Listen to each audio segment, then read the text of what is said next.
Hello, everyone. I'm Matthew Freeman. I'm here with Chris Allen, and this is what week is it now? It's week 10. It is the week 10 Fantasy Life live stream. Chris, I'm in Texas right now, which Uh-huh. explains the background. It also explains the morning voice. You are literally the first person I have talked to this morning. I feel honored. Yeah. Mhm. So moving from Eastern time to Central time, I just feel like on Sunday morning, that makes a world of difference. I forget, Ohio, which one? You're Eastern time zone, right? Yeah. Uh-huh. Yeah. Yeah. Yeah. Just but like right on the edge, like pretty Uh-huh. close to it. Yeah. Yeah. All right. So you have an hour head start on me, but it is week 10. We are here to run through all of the fantasy football questions that all of you good people have. So thank you for joining us for the live stream. And let's start to get into it. Morning, fellas. Half point, McBride or Otten. We normally don't start with the tight ends. It's a little Yeah. bit refreshing. And gotta say, hashtag how rich for our guy TB12 BB6 to have McBride and Otten. Two at this point, like top 5 tight ends. If you're looking at our fantasy rankings, that's where these guys are. McBride, a guy that I wrote up last week and once again this week, and the Freedman's Favorites article.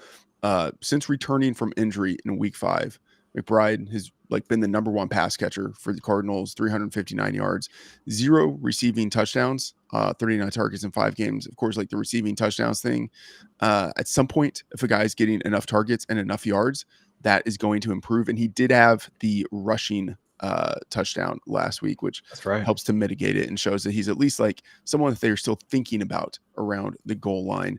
I like McBride a lot this week. I think pretty much any week you have to have him, locked into your top 5, top 3 even.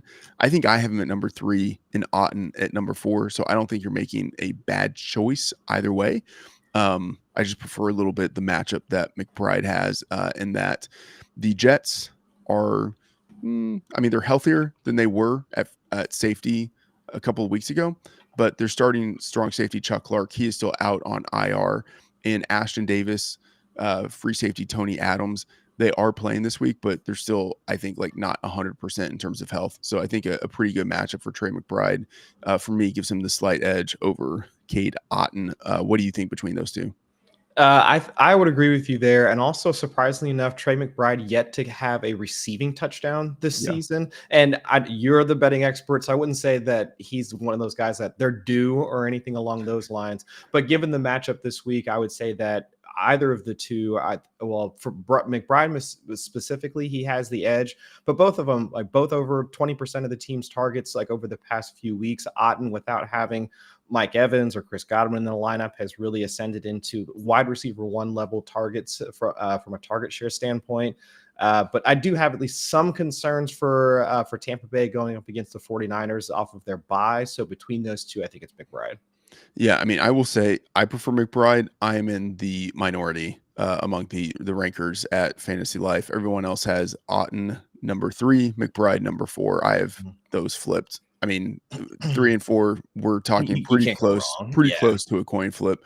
But yeah, I'm in the minority and I prefer McBride. And honestly, quick question, and this might be like a larger strategy level discussion, but when you have two players like this at the tight end position, which we would consider to be a onesie position, both of them earning around 25% of their team's targets, is it completely outlandish to say that you could start both of them if your wide receivers or guys that you would typically put in your flex position aren't really all that strong? I would consider it, at least in this specific case.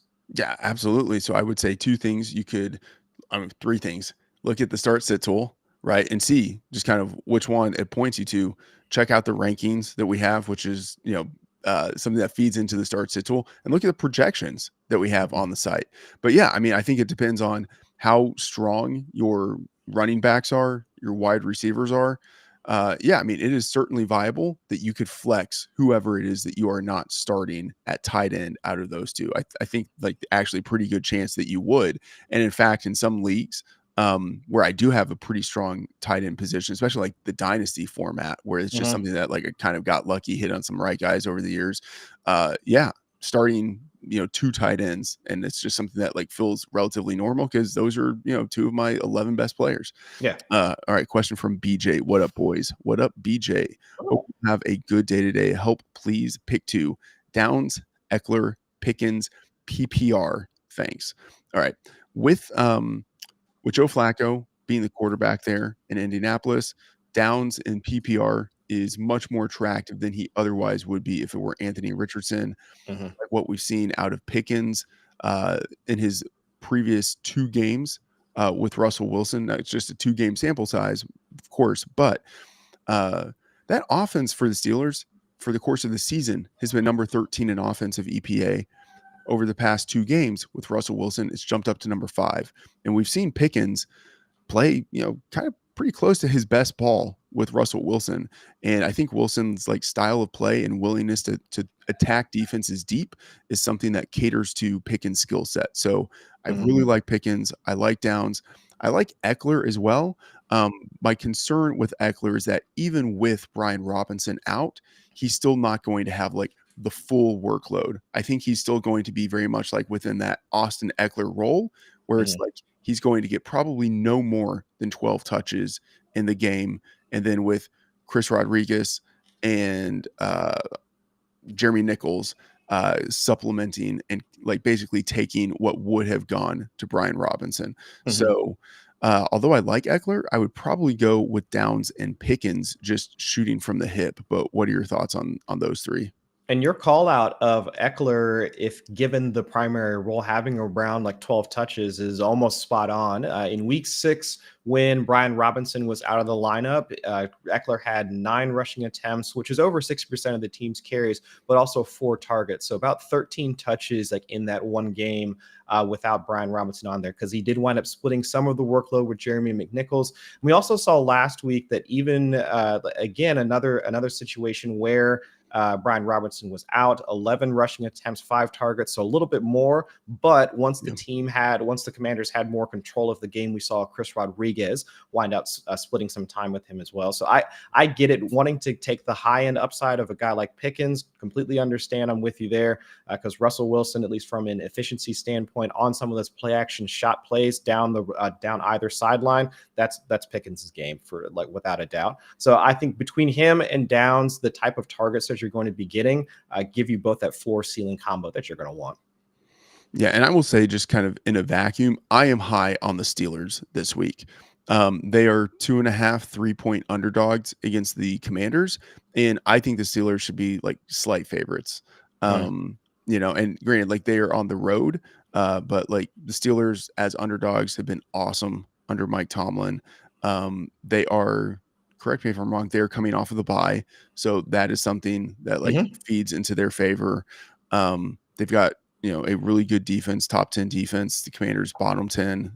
So anyway, just a lot of reasons in general to be like on the Steelers overall. And so that probably feeds into my enthusiasm for some of the individual players on that team. Yep. All right. Question from Adam Sandstrom: Dell, Irving, Cooper, and Bigsby. I'm assuming this is Amari Cooper. I don't know if it's like 100% locked in that Amari Cooper is playing this week, right? Am I? Yeah, got the Q tag if I remember. Yeah, I think it's a little bit questionable for Cooper. We haven't. Sorry about that. We haven't talked about Bigsby yet. Bigsby still like holding down that backfield for the Jags, but of course, if no Trevor Lawrence in this game, and widely assumed that Lawrence will not be playing in this game, that lowers the entire expected output for that Jags offense. So although I like Bigsby, he has taken a pretty big hit without the expected Trevor Lawrence there. Bucky Irving, still seizing a significant part of that backfield for the Buccaneers. And then Tank Dell.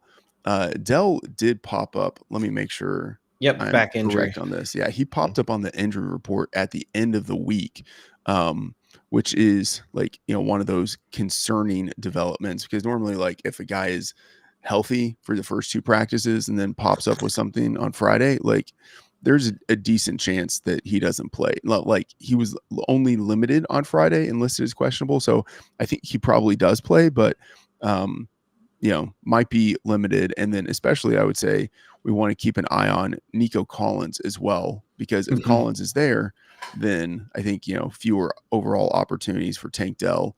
How are you thinking about these four guys? So for Tank Dell and Bigsby, it's either their own health, like specific health situations, or their team environments, which are something of downgrades for me. But I do think for Dell, there is some sense of optimism that he's going to play. I believe one of the Schefter tweets from last night was there is a general level of expectation that he'll be available. So I would at least keep him in. I think from out of that group, right off the cuff, Tank Dell, Bucky Irving are the two guys that I would consider out of that group. Mike Clay saying last night that for the Bills specifically, they signed Jalen Virgil to their active 53 and also promoted Tyrell Shavers and KJ Hamler to their active roster for today. So regarding Amari Cooper's availability, that at least adds a little bit more uncertainty for where Cooper's at. Like Keon Coleman is also supposed to be out this week, so that could be a part of their why they've made those moves, but still.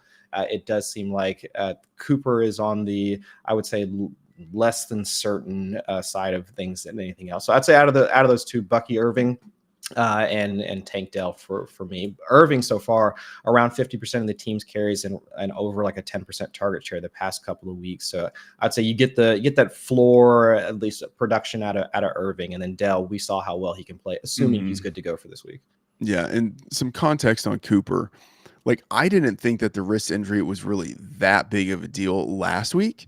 He practiced every day, but was limited every day. But normally if a guy's practicing every day, like, he's probably playing, especially if he didn't miss the previous week, right? Yeah. And so that was the thing. Like, entering last week, I thought Amari Cooper was going to play, and then he was inactive. We've had the same practice situation with him this week. Practiced every day, but limited every day. Once again, questionable, because he didn't play last week, but had the same practice patterns. Like, I'm tentatively expecting him not to play this week.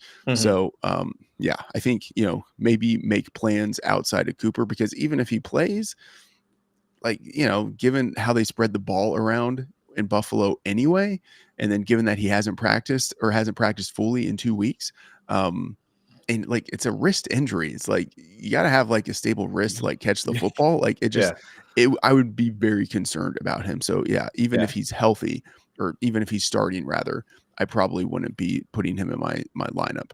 And when he was practicing with the small hard cast. That was another thing that they were reporting as well. So that's not sounding good. No, not good. All right. PPR start 2 in the flex. This is a question from Sterling Dudley. What up, Sterling? All right. Tracy Jr., Hubbard, or Brian Thomas Jr. All right. Like 3 guys you would feel pretty decent about starting. Tracy, absolutely love what we have seen out of him. I am assuming, especially with the this being the early Germany game, that you are probably locking him in. Hubbard, the other side of that game, no Jonathan Brooks in this game. He's been declared inactive. Not really a surprise there. And then even if he were active, it seemed like he wasn't going to get all that much run. And then, of course, Brian Thomas, heavily impacted, one would assume, by the absence of Trevor Lawrence. So Tyrone Tracy and Chuba Hubbard, those are the 2 guys that I would be going with.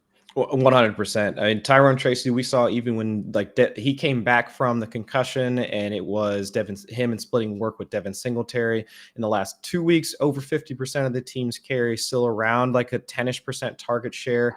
And anybody facing the Panthers, we would want to try and start. So that's an easy call right there. Yeah. I mean, okay. So the Panthers, you hit it there. I mean, just absolutely amazing matchup. The Panthers last week won a game. They actually won, and they still allowed 215 yards to Alvin Kamara. Yes. Like, now they are massive underdogs on the road in another country. Like, they could allow like literally 250 yards to Tracy and Singletary put together. Like that could happen.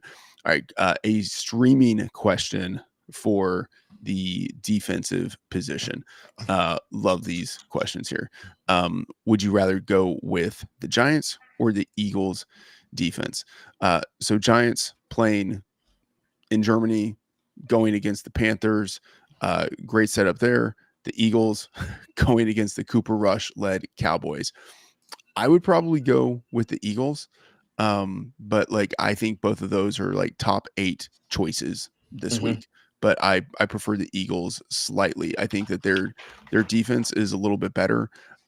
They are 100% healthy. Um, and Cooper Rush coming in like with a injured Cowboys offensive line. It's just like it's a totally bad situation for the Cowboys. I say that as a Cowboys fan who is sadly wearing the hat still. Chris, which one would you go with? No, I'm with you. I think that for the Eagles standpoint, their ability to generate pressure, not to say that the Giants aren't any too terribly worse, like relative to where the Philly is at right now, but looking at their matchup, also no concerns about their secondary. Darius Slay, who missed last week, should be available for them this week. So any concerns about that shouldn't be any for week 10. So I would think that the Eagles are the better option, even though for the Giants.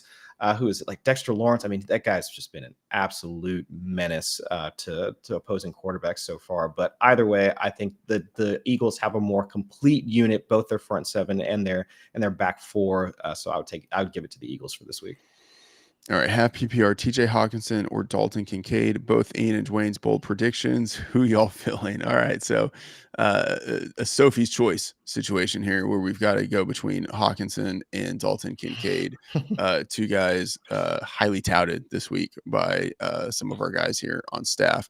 So Hawkinson, I'm still a little bit concerned about like his role within the offense. Like it's not that like Josh Oliver is like a stud or anything, but like he's Mhm. good enough and knows the offense well enough that they really do not need to rush TJ Hawkinson back, and they can kind of afford to use him in a part-time role as he ramps up and really gets more into football shape. Dalton Kincaid with no Keon Coleman, presumably with no or limited Amari Cooper, going against a Colts defense, which is still pretty vulnerable. I would be going with Dalton Kincaid. What are you thinking here? I think that's the easier call for me until we really see it from TJ Hawkinson. And I know that's going to be tough for some folks that have been rostering him or waiting for him to come back. That's my biggest concern. But for at least for Dalton Kincaid, past couple of weeks, over 20% of the team's air yards, also finally getting mixed in once they get into the end zone. Had a few end zone targets in weeks 8 and 9. So this is also an offense that we think might be slightly more condensed if Amari Cooper isn't going to be a larger part of the receiving core. So I would say Kincaid in this matchup versus Hawkinson. But I think the boom is coming for Hawkinson soon. So I would say like with Kincaid, it is so tilting that like he has gotten targets and he just really hasn't been able to do anything with them. You know, Mhm. like each of the past, like going back to the Bills game, sorry, not the Bills game, the Ravens game, which was like week 4 or something like that. Yeah. Since then, he's had at least 6 targets in every game. 10 targets last week and only 32 yards on that. Like that is like incredibly frustrating as someone who like is rostering Kincaid, and you think, okay, he's going to have a big game and he has the opportunities and just doesn't do much with his opportunities. Just 6.2 yards per target this year, only 2 receiving touchdowns. It's just like, so I understand where the question is coming from, Yeah. because like you're thinking like I've seen this guy get opportunities and he still hasn't done anything with those opportunities. Maybe I'd rather take the shot on someone who, when he has gotten opportunities in the past, has actually been able to produce. So Yeah. like I get where the question is coming from. I still think Kincaid is young enough and ascending enough and still getting enough targets where I'm going to lean into that, but it is annoying that he hasn't been able to do more with the opportunities he's had so far. Agree. All right, question from Billy Shields. Noah Brown. This is a disgusting question, man. But I do love it because like it is a sign of like, hey, some of these deeper leagues, you got 4 teams on bye, you have some guys who are injured. These might be some of the guys you're looking at. Yeah. Noah Brown, Jalen Tolbert, Pop Douglas. So earlier in the week, I liked the idea of Jalen Tolbert, but that was within the context of I thought CeeDee Lamb might be out given the injury that he had last week. But CeeDee Lamb, full practice, he's playing, not on Mhm. the injury report. So within that context, Jalen Tolbert has taken a backseat for me. Mhm. Noah Brown within the offense that he's in is intriguing to me, but I probably prefer in full PPR Demario Douglas. It's like a split season, like a split usage type for Pop Douglas, where like he's either going to have a game where he's on the field a good amount and the Patriots are using three wide receivers a decent amount, and Mhm. then that means Demario Douglas has like 8 to 10 targets, or he's just not going to be on the field all that much, in which case he's going to have like 3 to 4 targets, Yeah. right? It's like one or the other with him. I like him this week. Kyler Gordon, I think is returning from his hamstring injury this week, but I still don't think he's probably 100%. And like he hasn't played in like a month. So I think it's a pretty good situation for Pop Douglas, who like really like outside of Hunter Henry is like the main pass catcher on that offense. And in full PPR with Douglas having like within his range of outcomes, like 8 to 10 targets, um, especially like with him playing in the slot. So like pretty efficient at turning those targets into receptions. I would probably go with Douglas, but Noah Brown would be relatively close just because of the offense he's in and the explosive playmaking ability that he has. I would say the only downgrade for Noah Brown would be that going up against the Steelers defense, he primarily plays on the outside, and that's the interior portion has been like what Luke McCaffrey or like any of the other like Yeah. wide receiver threes we don't care too much about. So he might see Joey Porter Jr. a bit more than what we would want for a receiver that at least we would hope to get fantasy production from. So I'd say Demario Douglas or Pop would probably be the better of those guys. That's interesting. I need to look up in PFF, but you would have a better sense of this because like you do the wide receiver cornerback matchup piece. Do we see Joey Porter Jr. travel all that often, or is he normally just stationary on one side of the formation? Because like if they use him in shadow situations, I would assume like heavily he would be tailing McCary, yeah, he would be telling McLaurin. And like I think they use Porter a decent he amount has like in the in shadow past. situations. Like he Yeah. plays on both sides of the formation. Yes, he does. Yeah, he does. And so that was kind of my initial lean. But that's a good point, Freedman. And I think he has beforehand because when they played, I forget like which team it was. It might have been when they played, when they played Cincinnati, I think, or no, not they haven't played Cincinnati yet. When they played the Jets, I thought he was traveling with Garrett Wilson, if Mhm. memory serves. But no, but I do think in that scenario that he might be following Terry McLaurin around the field, so that might leave some work open for Noah Brown. Yeah. All right. Next question here from Greg MacDonald. Start Marvin Harrison or play Jamison Williams / Nico Collins on Sunday night, half PPR. All right. So, the Marvin Harrison situation is like he's still in terms of like the underlying usage, it is still pretty decent. And Mhm. he is starting to like develop, I would say, like more in terms of the way that they're using him, like the breadth of usage that he's getting, the types of routes that he's running. I think they're starting to use him in more of a well-rounded role. That said, he's still in an offense where they're not they're not throwing the ball as much as you would want. The tight end is the primary pass catcher, and then their quarterback is running more than you would want. So, like, can that offense really support at a high level two pass catchers? And I'm just kind of skeptical that we actually get that. Um, I think if Nico Collins is 100% playing, he's the clear guy I would want to go with. That Mhm. said, like, I don't know if we can assume 100% Nico Collins is playing in this game. And then if Nico Collins isn't, Jameson Williams, I think, would be a fine pivot because Jameson Williams might be in the same kind of tier in terms of rankings with Marvin Harrison anyway.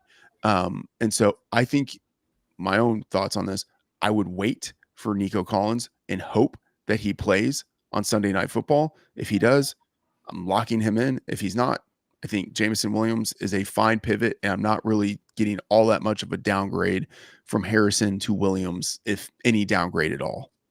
But it's funny because Jameson, from Marvin Harrison Jr. to Jameson Williams, they almost, let's see, from the where they hit and if they wind up producing well for fantasy is almost in the same manner, because from an average depth of target standpoint, Marvin Harrison Jr. is the one that's also streaking down the field and connecting with his quarterback for big gains. So I think that from the usage standpoint, Marvin Harrison Jr. has been over 20% of the team's targets, 40% of the team's yards. Like he profiles as a wide receiver one, but because he doesn't get those layup targets like slants and quick outs and the easy stuff to go across the middle of the field, he becomes a bit more volatile. So, and going up against whether it's Sauce Gardner, whether it's DJ Reed from the Jets secondary, it doesn't really matter to me. They've both been fairly well at shutting down outside wide receivers, at least wide receiver ones. Tank Dell was the first one to go over 100 yards against them the entire season, and that was mostly because Bobby Sloak finally put him on the inside and allowed him to do the things that we'd want him to do to get him the ball. So I think out of that group, I would say I'm with you on the strategy of let's just let Marvin Harrison go up against the Jets secondary and then wait for either of those two guys. And if it's Nico, slot him into your roster. Yeah, and looking at the rankings that we have now, by the way, the free rankings at FantasyLife, check them out. As a staff, we have Marvin Harrison at 26, and then Jameson Williams at 30. Right in the same tier with each other. So I think it's definitely fine to wait for Nico Collins. If he's not available, you pivot. I think. What are your thoughts on Collins? Do you think we end up seeing him in this game? Like, so, coming back from IR with the hamstring injury, full practice on Wednesday and Thursday, limited practice on Friday, listed as questionable. What are your thoughts on if we see him? I think we're going to see him. It just seemed like it was a funky practice routine for him to get back into this week. But it seems, at least from my intuition and the way that they've been trying to at least coax him into or getting back into the swing of things, I think he'll be back. I think he'll be back for week 10. Yeah. So I need to update my ranking for him. Like, I skeptically have him way down the board, kind of under the assumption that he wouldn't play. But as we've gotten closer to kickoff, I think the reporting there is positive. I'm going to move him up the board. All right. Question here from Dustin: Herbert, Rodgers, or Stroud? All right. I think this is our first quarterback question of the day. And so Justin Herbert, in that run first offense, which has actually not really been so much a run first offense since the week 5 bye for the Chargers. The Chargers number 12 in pass rate over the past 4 weeks since returning from the bye. Of course, they are big home favorites, and I think at their core, they are still a running team. So I would expect as like 7.5 point favorites against the Titans that they probably run the ball a decent amount in the second half, which I think kind of puts a cap on Justin Herbert. You have Aaron Rodgers, who is looking better and better with now the 2 stud wide receivers that he has in great matchup this week going against the Cardinals, who are one of the stone cold worst pass defenses in the league. And then you have CJ Stroud, obviously super talented, hasn't really shown it this week in terms of like the overall production. Of course, he is presumably getting Nico Collins back, and then a better than average matchup going against the Lions secondary. I think the Lions secondary is improving, but probably still exploitable. How are you thinking of those 3 guys? I would say Stroud is the easy one that I would leave out, because at the very least he has, if not 1, but 2 injured or coming back from injury or coming off injury, or however you want to categorize it. 2 banged up wide receivers. That's the easy way to look at it. But also the Texans offensive line is one of the larger concerns for Houston. Stroud has seen pressure on over 25% of his dropbacks in every game, I believe, except for 1. Whereas with Rodgers and Herbert, they at least have the protection and the pass catchers and healthy pass catchers that we shouldn't have to concern ourselves about how they're going to wind up getting over, let's say, 250 passing yards, which is about what you would need from that standpoint. So I'd say between those two, I'll give the lean to Rodgers just because of the matchup, but with the way Herbert has been playing, he could also get there. So it's either one of those two. I'd lean Rodgers just for how well we've seen Garrett Wilson playing, but either of those two are fine for me. Yeah, it's a tough one. Like as a staff, we have Stroud, Rodgers, Herbert in that order, all three ranked right next to each other. So Mm-hmm. it's I mean, very understandable question because like we're basically saying, and those three guys are all in the same tier. We're basically saying between those three guys, kind of close to a coin flip. One thing that could put me a little bit more towards CJ Stroud is the combination of matchup and high total for that game. 49 and a half points is the total there for Sunday Night Football. And I do think with the return of Nico Collins, there's the possibility for kind of outsized production relative to what we've seen from Stroud in the past few weeks. And then, of course, no Aiden Hutchinson for the Lions. Zadarius Smith, new to the team. So there's kind of the question of like how big of a role will he have this week? So I probably lean towards Stroud, but it is close with Rodgers. For me, it would be between Stroud and Rodgers. All right, next question here. Chubb or D-Hop for PPR flex? All right, so Nick Chubb, great story. Absolutely love him as a player, et cetera, et cetera. That said, actually, Chubb, I They're on a mean, bye. they're on a bye. Yeah. Yeah. So not Chubb.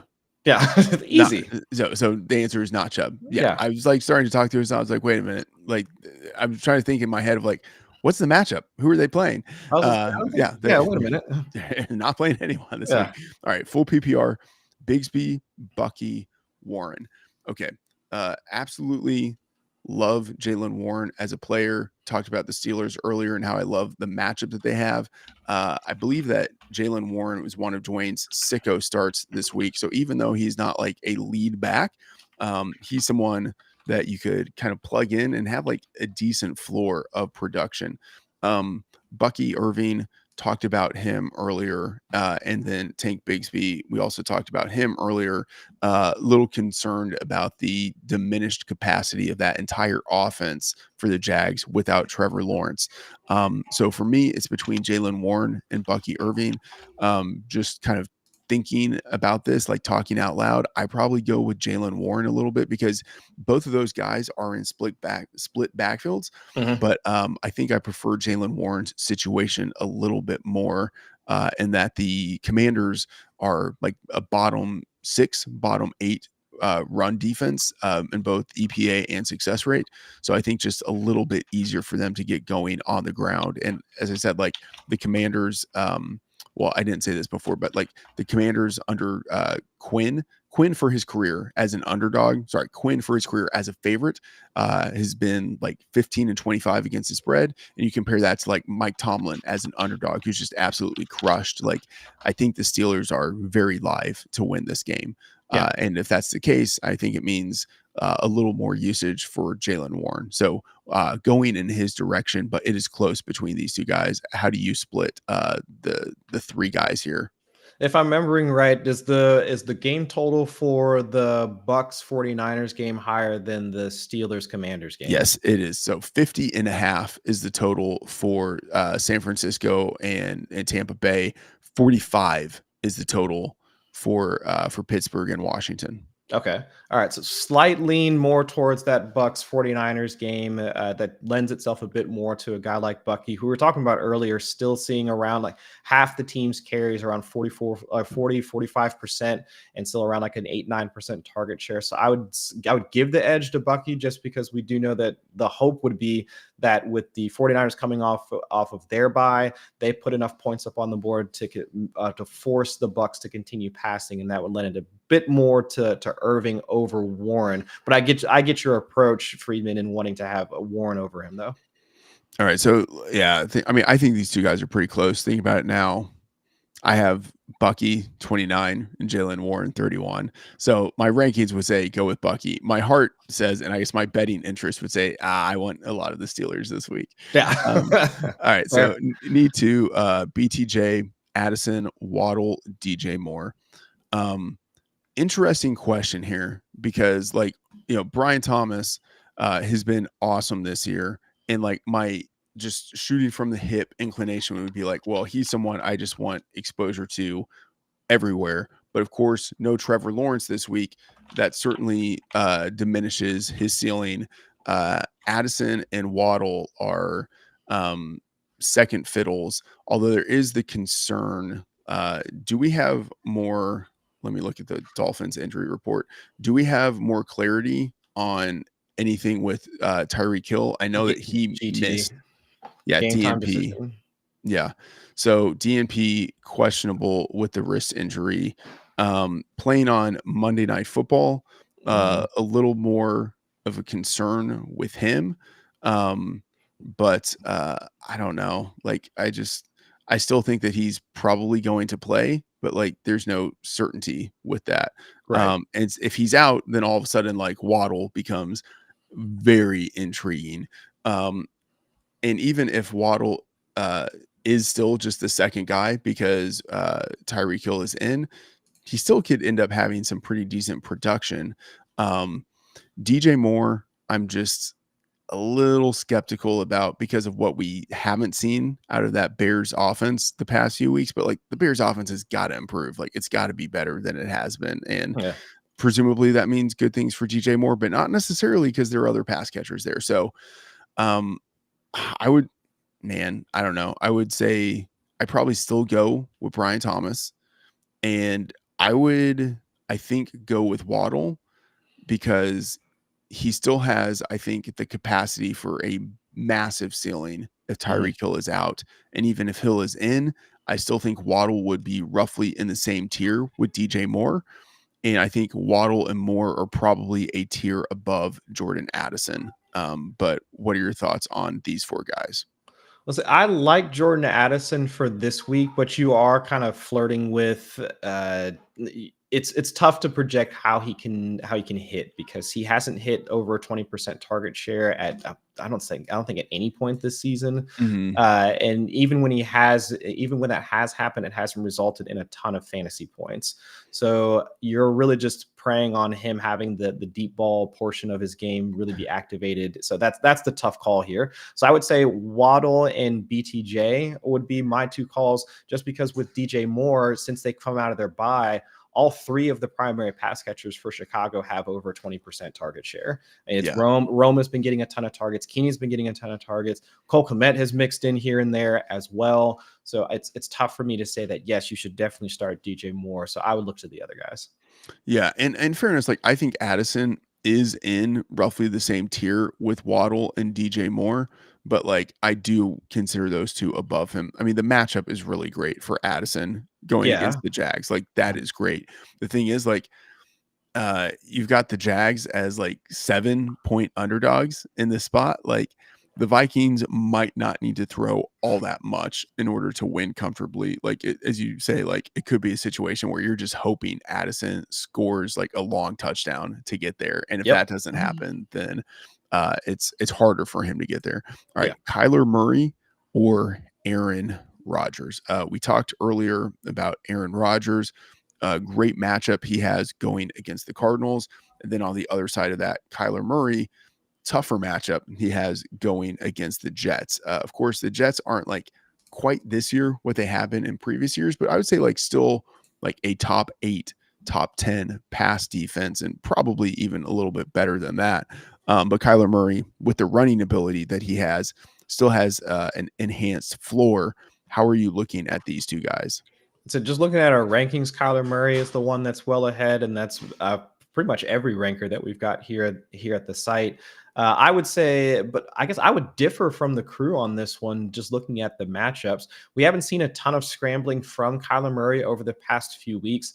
Each week, I think from week 7 to week 9, he had over week 7, it was over a 10% scramble rate. Week 8, it was around like a 5 to 6% scramble rate, and didn't scramble at all just this past week, and also took multiple sacks. So while I know that's like a 3-week trend, doesn't speak for the entire season. Facing the Jets secondary, when we were just talking earlier about advocating for sitting his number 1 wide receiver. So if that's going to be if Marvin Harrison Jr. has a tough out going up against Sauce Gardner and DJ Reed, really the only other guy of consequence that we're looking for fantasy production is the tight end, which a good tight end in Trey McBride, but still, like that's the tough call to make, or the tough correlation to make between sitting a team's wide receiver 1, but then advocating for starting their quarterback when the rushing hasn't been there, or it's just come in and out throughout the season. So I would, at least for me, I would say Aaron Rodgers is the better start between those two. Yeah. So a couple of thoughts on this. So one, I think, so with the Marvin Harrison question, some of it had to do with like who he's being compared to, and I don't remember exactly who he Jameson was. Williams and Nico Collins. Yeah, that's right. Okay, yeah. So I think the difference between Collins and Marvin Harrison is massive. Right. So I would say, like, in that regard, I would rather go with Collins. Good memory on pulling the Williams, Jameson Williams and Nico Collins out there. But yeah, and so like out of the rankers on staff, I have Murray and Rodgers the closest. I have Murray at 13 and Rodgers at 15, which, like basically saying like it's a coin flip between those two. Almost everyone else has like a pretty decent spread between Murray and Rodgers. So I'm with you, like kind of in spirit, in terms of like, I think this is a pretty good downgrade for Murray based on what we normally see out of him, and a pretty decent upgrade for Rodgers, given the matchup. That said, still the slightest of leans towards Kyler Murray, but like if you prefer Rodgers just because the matchup and you don't want to go against the Jets defense, no problem with that. Like, I think this is a pretty close call here. Need flex in PPR: Mostert, Bigsby, CJ McMillan, or Hawkinson. Who's CJ? I was just about to start looking that up. I was like, who's CJ McMillan? I mean, McMillan, that makes me think of the wide receiver for the Buccaneers, but that's not McMillan. Yeah, it's not CJ McMillan. So I do not know who CJ McMillan is. But question: Mostert, Bigsby, or Hawkinson, flex in PPR. So not Hawkinson. Just like, I don't think he's going to get there in PPR. I don't think he's going to have the usage. So then it's the question between Bigsby and Mostert. Mostert, you're hoping he basically scores a touchdown, because I don't think he's going to get nearly as much work as you would want, given Devon Achane is just looking like one of the most explosive players in the league. So then it comes down to Bigsby. Of course, Bigsby in a diminished offense without Trevor Lawrence there. So I think this is pretty much Raheem Mostert or Tank Bigsby. Which one? I would go Raheem Mostert, just because, as we were talking earlier about, if Tyreek Hill is limited, we don't see a lot of targets going to, if we were thinking more targets are going to be dispersed to the rest of the crew members, then of course that's an upgrade for Jalen Waddle, upgrade for Jonnu Smith, and of course Devon Achane. But then let's see if they can also get some more work to Mostert as well. And he'll also be going up against the Rams defense. They're 21st in points allowed to the running back position. Go ahead and check out our DVP tool available on the site. So not a horrific matchup for Mostert, but if they do try and take to the air a bit more to get them into the red zone, and that's where Mostert has been getting more of his carries, then I would say Mostert would probably be your best bet out of the rest of that group. And when we were talking earlier about flexing a tight end, that's more on the guys that we know to have elite production or have elite opportunity within their offense. So like the Cade Ottons, the Trey McBrides, like those types of guys. If you're swimming in that type of wealth in terms of like tight end options on your roster, then that would be fine. But for a guy like TJ Hawkinson, just his second week back, around 70% of the routes, like last week in his first game back, I would be hard pressed to throw him in my flex for this week. Absolutely agree. And at least like Mostert is still getting something of a goal line role. And you have on Monday night the Dolphins as just slight underdogs in a game that has a 49-point total.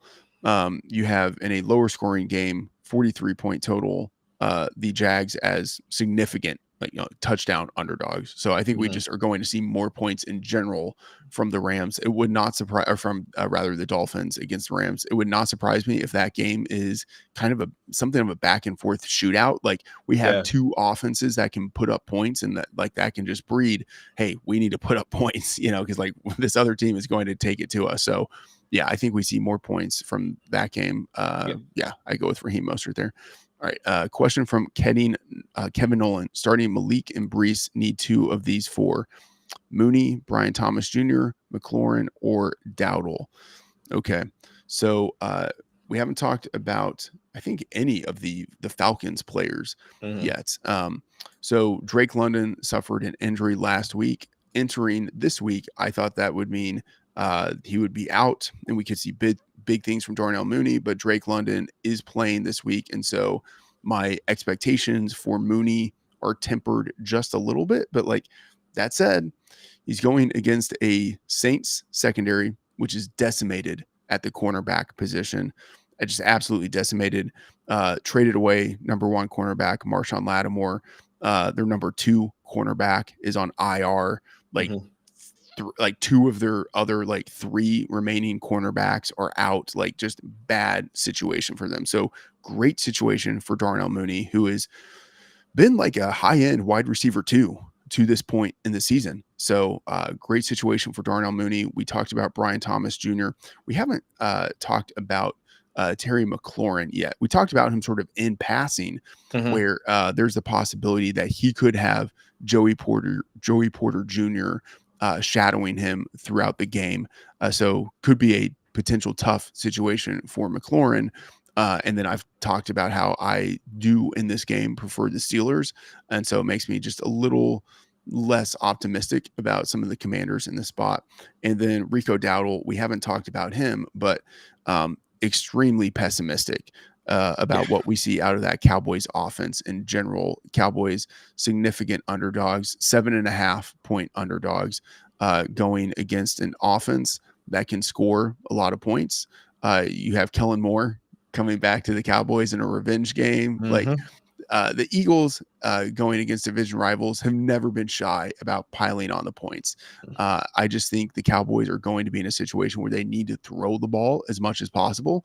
And I just think that means very diminished work for Rico Dowdle. And then even if the Cowboys are running the ball more than we would expect, they're terrible at running the ball anyway. So it's not like Yeah. I want Rico Dowdle in this spot. So if we're looking for two, for me, it comes down to the wide receivers. How are you thinking of Mooney, Thomas, McLaurin?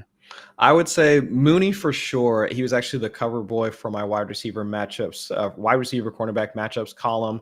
He'll likely draw Alante Taylor, their one healthy corner, who's been beat by the speedier wide receivers in the past. He was the one that gave up the long touchdown to Lad McConkey a few weeks ago, giving up around like 50, 60 yards per game over the past 2 to 3 weeks.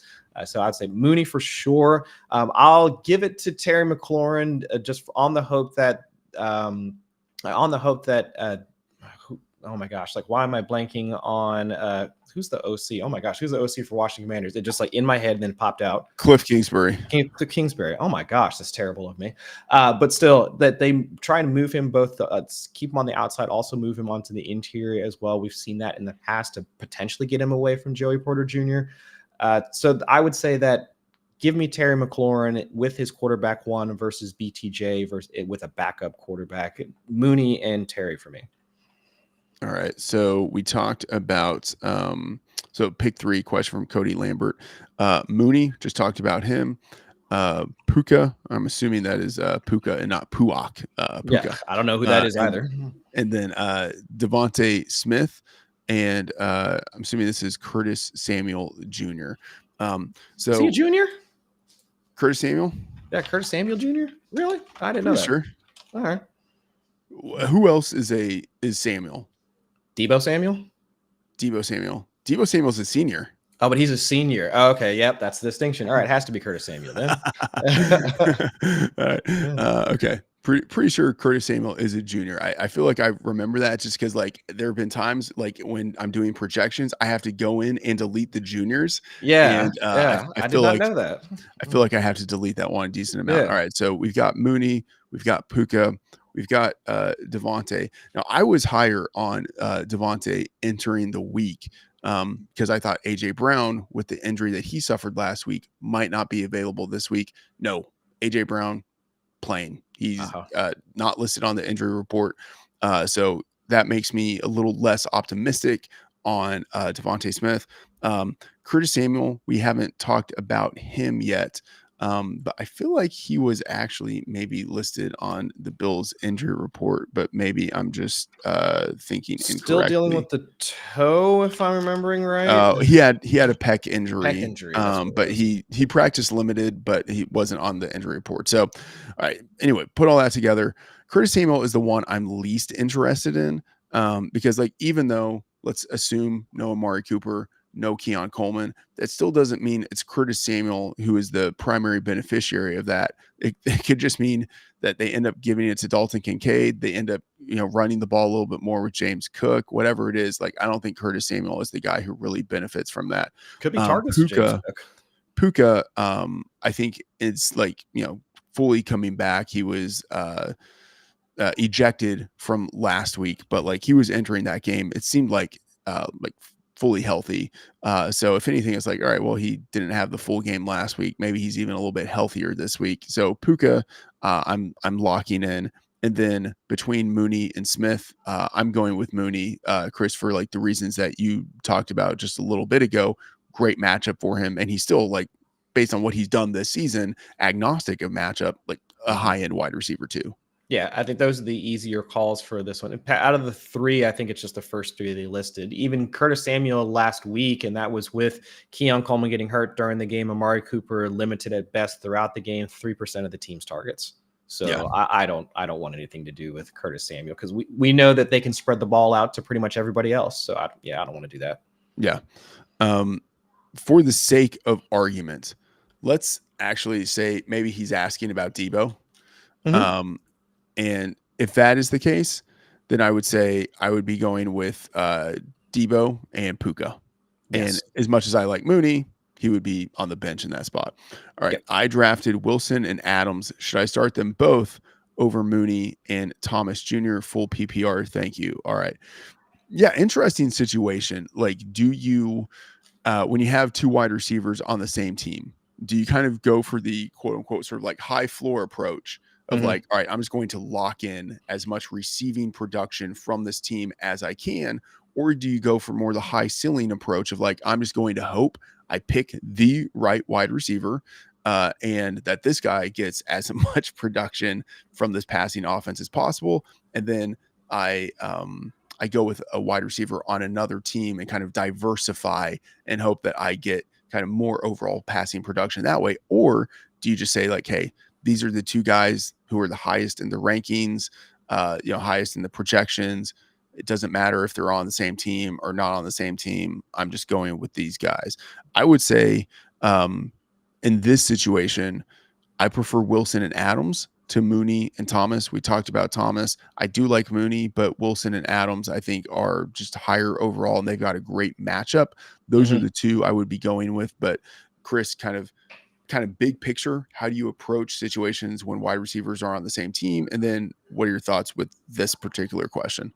So if I've got two wide receivers on the same team, I would have to ensure that they are the focal points of that offense. So think of like Jamar and T, if T were to be healthy, that I'm not even gonna try and get into that, but or Puka and Cooper Cup. I mean, those types of guys that they are like the 1A, 1B, however you want to categorize it.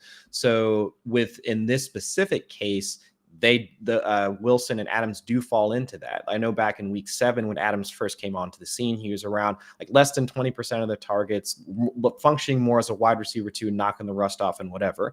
Last week, both Garrett Wilson and Devontae Adams over 30% of the team's targets. Like they are in that same mold of a Jamar T, a Puka, Cooper Kupp, like those types of guys. So I would take both the floor and ceiling combination of those two over what we could get of a ceiling type of situation for Darnell Mooney. Because let's say if Drake London sat this week because of the hip injury, I would advocate for Darnell Mooney because we would know that the targets and then also the targets and the usage would be there that would give Mooney both that floor and ceiling combination. But with London still playing, I would say that he's more of just that ceiling play, whereas you can get both out of both of the Jets wide receivers. All right. So we're going to have a few more questions left as we approach 10 a.m. Eastern. If we did not get to your questions, sorry about that. But definitely check out the rankings that we have, the free rankings we have at FantasyLife. Check out the start sit tool that we have at FantasyLife, and be sure to check out, of course, all the content that we have as well. Chris has an awesome wide receiver cornerback matchups piece that comes out every week.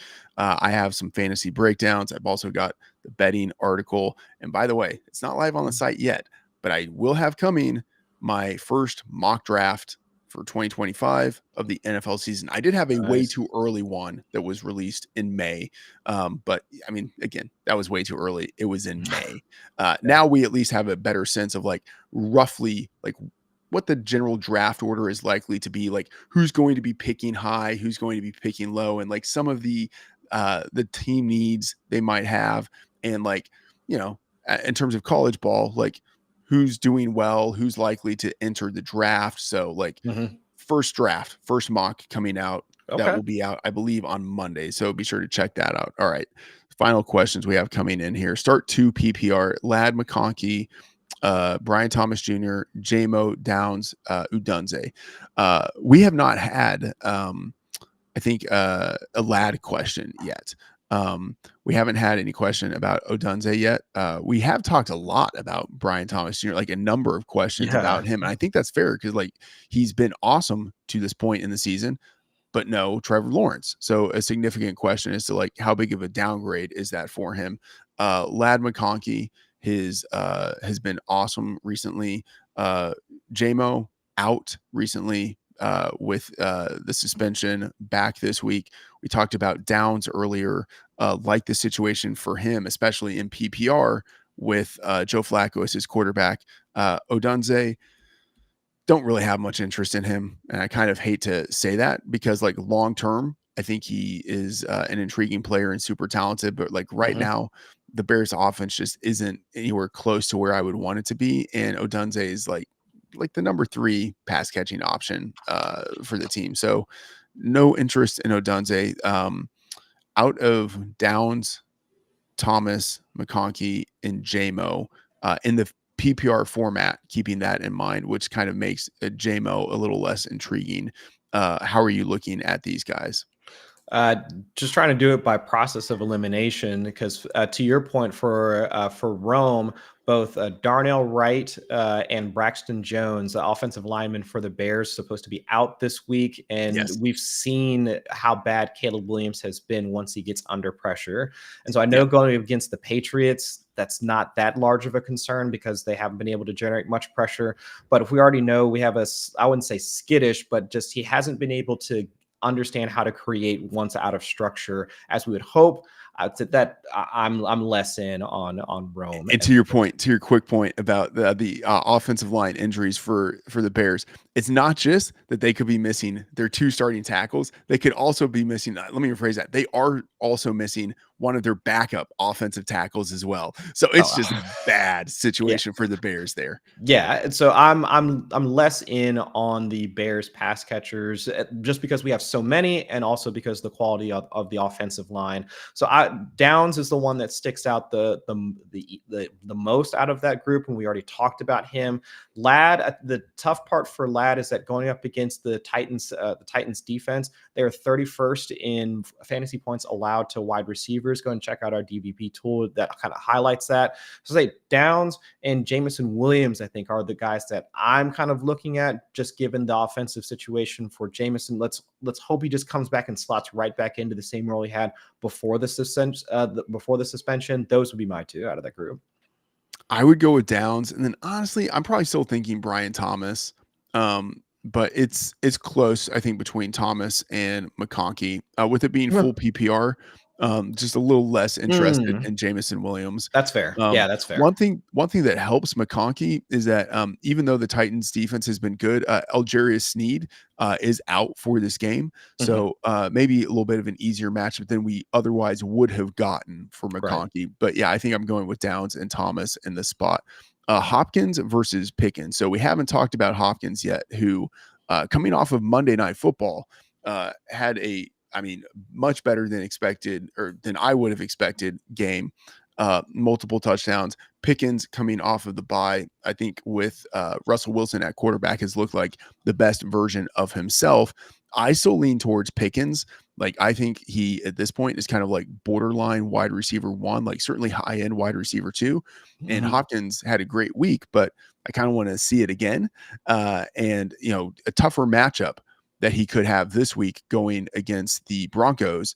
And that's not to say like he's going to get shadow coverage from Patrick Surtain. Like, I don't think he's going to get quite shadow coverage because they do move Hopkins around the formation. He will play some in the slot, but like a tough matchup overall, just in terms of the passing game for the Chiefs. How are you looking at Pickens and Hopkins? I would say Pickens, just because we know the usage is going to be there for him, and especially this week because the Commanders aren't going to have, or they're not going to feature Marshawn Lattimore, this Saints corner that they just traded for. That at least lends itself a bit more to Pickens being the guy. But I'm really excited about what Hopkins can be in this offense, because it looks like, and I don't want to freak anybody out or anything like that, but it does look like he's fulfilling a lot of the Rashee Rice role. He led the team in slot snaps, got the most targets from the interior as well, shorter ADOT, just all the stuff that we know that was very lucrative for fantasy production in the earlier parts of the season before Patrick Mahomes blew out his wide receiver 1's knee. So I'm thinking that for this week, Pickens, moving forward, Hopkins would be the guy that I would want on my roster. Yeah, interesting. I do like Pickens a lot. I mean, the thing, to your point with DeAndre Hopkins, he is playing in that slot role, and he doesn't have like the yak ability that Rashee Rice exhibited earlier in the season. But like Hopkins is like in the slot. I feel like that's a natural place for him to be at this point, sort of like late career Larry Fitzgerald. Just about to say the same name. Yeah. Where it's like he's still like really good in contested catch situations, and he's got like the veteran like route savvy of like how to get open in the short area of the field. So definitely like that one. All right, final question here from Justin Pankert. Full PPR start to Eckler, Downs, or Monty. Okay, we haven't had a David Montgomery question yet. Totally love David Montgomery. I think he's generally like one of the best bets every week to score a touchdown. But of course, this is full PPR. So you really like Josh Downs in that format. We've talked about him. And then Austin Eckler with no Brian Thomas. Eckler does have a pretty reasonable floor. We talked about him earlier in the show, and I was like, probably like around 12 touches. And like that actually feels maybe a little bit like a floor. Maybe it's like 12 to 16 touches that he could get this week. Of course, tougher matchup going against the Steelers.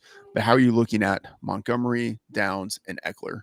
So Downs, I think, sticks above the rest. We already talked about the upgrade or potential upgrade with Joe Flacco in what should be a better matchup this week than what the Colts saw last week. It was going to be a tough out. It was going to be a tough out regardless going against the Vikings. But between those two, between Eckler and Montgomery, I would give the edge to Montgomery. The offensive situation for Detroit will always probably like how their team winds up playing out versus the Commanders, at least from a rushing standpoint, because for the Commanders, it has been like more passing stuff, like once they get into the red zone, and also the red zone conversion rate. For all the hype that we've been giving Washington, once they get inside the 20, they do wind up kicking a bit more field goals than what we would want.